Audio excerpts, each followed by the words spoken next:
송은재 TV 시작하겠습니다. 여론조사 업체인 리얼미터가 오늘 발표한 이 여론조사 결과부터 말씀을 드리겠습니다. 지난 16일에서 18일까지 전국에 1,504명을 대상으로 조사한 것입니다. 그러니까 지금의 국민의힘 경선 룰 그대로 국민의힘 지지층, 무당층 이렇게 집계를 한 것입니다. 김문수 27.8, 한동훈 19.8, 홍준표 17.9, 나경원 10.2, 안철수 7.7이었습니다. 내일 이제 4강이 발표가 됩니다. 이런 정도 아니겠느냐. 여기에서 지금 한동훈과 홍준표가 2위 경쟁을 하게 될 것이다. 또 4위로 누가 드느냐. 나경원이냐 안철수냐. 나경원이 4강에 포함되지 않겠느냐. 그런데 1위가 있습니다. 그러니까 지난 탄핵 정국에서부터 계속해서 1위를 지키고 있는 1위 자리를 지키고 있는 후보가 김문수입니다. 그러니까 한덕수 대망론이 나왔을 때 이 김문수 후보의 지지율이 주춤했습니다.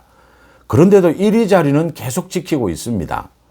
한덕수 대망론 빅텐트에 대해서 가장 적극적인 사람이 김문수입니다. 김문수 캠프에 많은 현역 의원들이 모여 있습니다. 부산 출신의 박수영을 비롯해서 가장 이 한덕수 대망론을 주창하는 이런 현역 의원들이 김문수 캠프에 많이 모여 있습니다.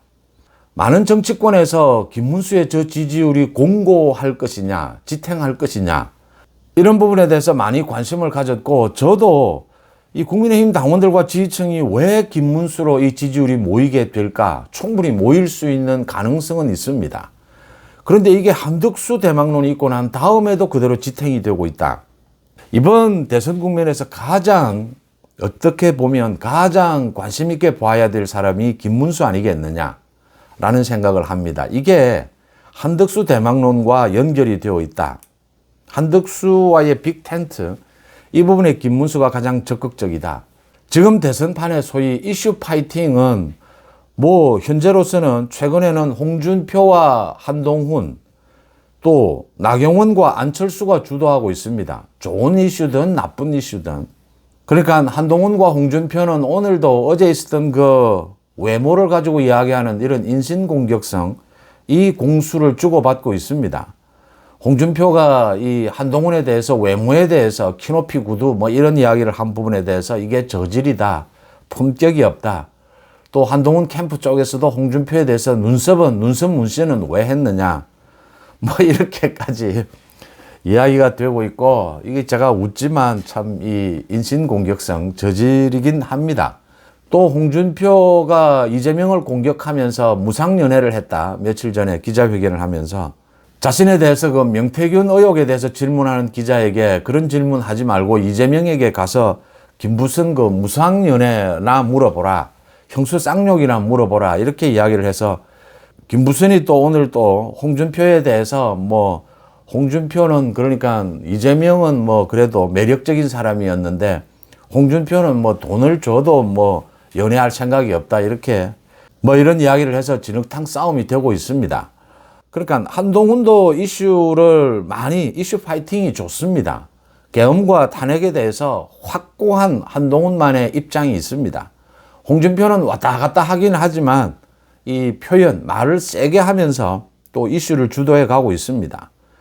지금 나경원과 안철수는 거의 전쟁 상태입니다. 서로 당을 떠나라. 서로 안철수 당으로 가라. 나경원 보고는 전광훈 당으로 가라. 이러고 있는 이게 4위 싸움이 워낙 치열하다 보니까 4강에 일단 포함이 돼야 되니까 이런 가운데 김문수는 조용합니다. 토론회에서도 김문수는 점잖았습니다. 이 민주당 의원이 사과를 하라. 한덕수 총리에게 사과하라. 전 내각이. 그래서 한덕수 총리가 내각 모두 일어서서 사과하자라고 했는데 김문수는 꼿꼿하게 그냥 앉아 있었습니다. 그것 하나 때문에 보수 우파의 지지율이 김문수로 모였느냐? 그것은 아닐 겁니다. 김문수는 사실 정치적으로 그동안 자유통일당 창당에도 관여를 했고 전광훈 목사와도 친했습니다. 정치적 입장은 다르지만 이런 부분이 있어서 정치적인 공백도 있었습니다. 이미 말씀을 드렸지만 유튜브도 한 적이 있고 제가 그 유튜브에 출연한 적도 있습니다.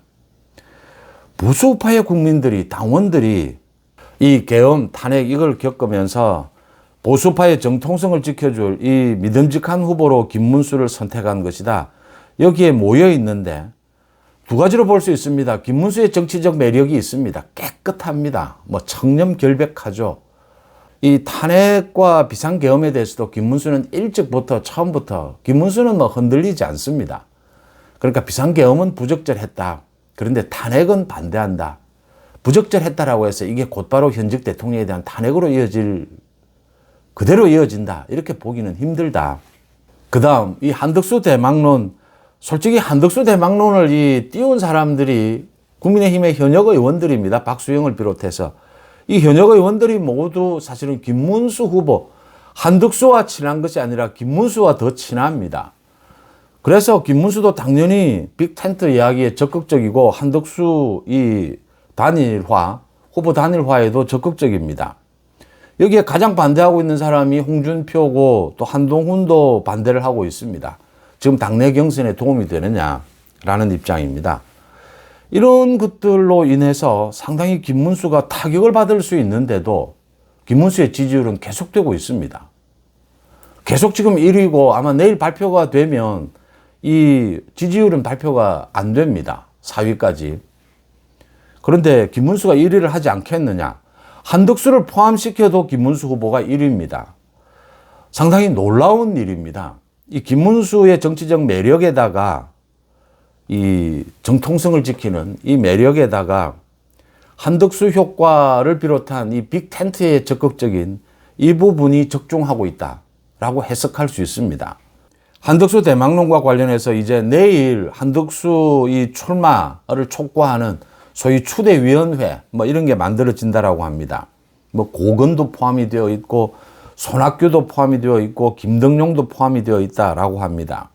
역시 싸움꾼 파이트라고 하면 홍준표, 한동훈입니다. 한동훈과 홍준표의 이 전투력은 뛰어나죠. 압도적입니다. 그래서 국민의힘 당원들이나 지지층에서 많이 보고 있는 겁니다. 저 이재명을 제압하기 위해서 싸움꾼, 정말 전투력이 뛰어난 한동훈도 깨끗하고 새로운 정치에 걸맞습니다.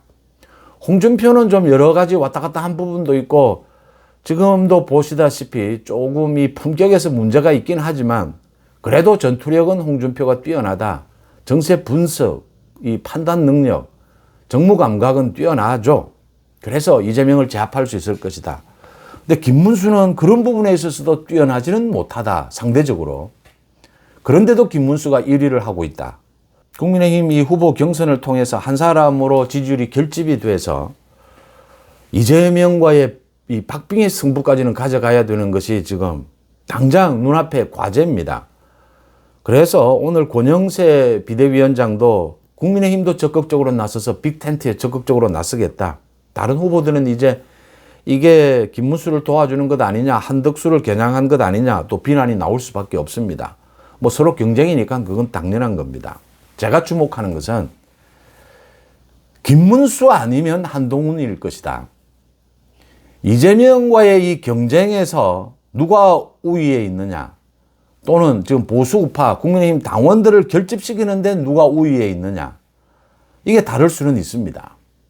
보수우파의 결집에는 김문수가 지금 이미 뛰어난 것을 보여주고 있습니다. 이건 뭐 누구도 부인할 수 없는 현상입니다. 앞으로 이제 지지율을 결집시키는 데 있어서 이재명과의 이 경쟁, 전투력에서는 김문수보다는 한동훈이 더 낫지 않느냐 이런 이야기도 나올 수 있습니다. 그런데 여전히 김문수는 1위다. 그리고 김문수는 당당하게 빅텐트 만들어야 한다. 한덕수와의 후보 단일화도 해야 한다. 김문수의 단일화만을 고집하지 않습니다.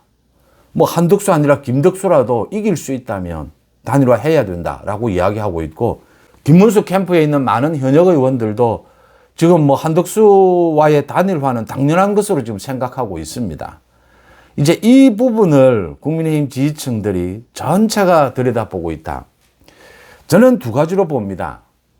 이 어려운 길, 국민의힘 지지층을 모두 결집시켜서 이재명을 제압하는 데까지 가져가려면 김문수든 한동훈이든 이 두 사람 중에 한 사람으로 지지율이 결집이 되어야 되고, 이 사람들로 지지율이 모이지 않으면 한덕수가 뜨게 될 것이고, 정말 본격적으로, 아니면 이제 한덕수가 이 김문수나 한동훈을 도와주는 이런 모양이 될 것이다. 이게 한덕수와 김문수의 이 결합, 이 시너지, 이게 여전히 남아있기 때문에 또 국민의힘 지지층에게 기대를 줄 수가 있다. 그러니까 앞으로의 잠재력입니다. 이런 잠재력이 남아있다라는 부분이, 이게 상당히 김문수 후보가 전략을 잘 세운 부분이기도 하고, 이슈 파이팅을 많이 하지는 않지만, 또 토론회에서 뭐 아주 강력한 이런 어떤 주장을 하지도 않지만, 전체 보수를 잘 아우르면서도 중도로 확장할 수 있는 뭐 김문수에 대해서는 언제나 많은 사람들이 이렇게 이야기합니다.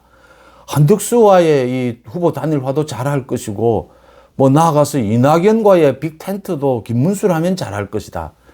김문수라면 뭐 정말 권력 의지나 전투력도 있지만 또 필요하다면 자기가 양보도 할 수 있는 그런 인격을 갖춘 사람이다. 주로 좋은 이야기들만 해요. 사실은 뭐 김문수에 대해서 정치적으로나 또 이런 비판도 할 수 있는데, 이런 어떤 자기 포지션이라든지 이런 전략에서 성공하고 있다. 그런데 이것만으로 되지는 않는다. 한덕수와의 후보 단일화, 이것만으로 김문수의 지금 믿음직한 김문수의 후보 완전 결집, 이걸 이끌어낼 수 있겠느냐. 그러니까 지금 복잡하게 홍준표와 한동훈의 이 충돌, 또 사위를 놓고 안철수와 나경원의 이 충돌, 이 전체를 보면서 김문수가 가르마를 타주는 좀 당내의 단합, 이재명과의 대항, 이런 데 있어서도 좀 강력한 메시지를 낼 필요가 있다. 그런 것들을 캠프에서 준비도 하고 있다. 그게 언제 터져 나오느냐. 이제 이 부분을 주시할 필요가 있습니다. 뭐 이재명에 대해서 김문수도 전투력은 강합니다. 뭐 그 형수 부분이라든지 형님 부분에 대해서 오늘도 연일 이재명은 이 요구르트, 상한 요구르트다. 그래서 이 쏟아 버려야 한다. 뭐 강하게 전투력을 발휘하고 있습니다. 어쨌든 지금 국민의힘 후보 경선, 더 나아가서 지난 탄핵 전국에서부터 계속되어 온 이 김문수 효과입니다. 김문수 변수, 이 부분을 가장 주목할 필요가 있다. 그리고 그 상대편에 한동훈이 서 있다라는 부분을 읽습니다. 앞으로 김문수와 한동훈이 어떤 메시지들을 던지게 될까? 본격적인 메시지 전쟁은 이제 4강 대결에서부터 펼쳐질 것이다. 이렇게 예상이 되는 대목입니다. 송은재TV 마칩니다. 고맙습니다.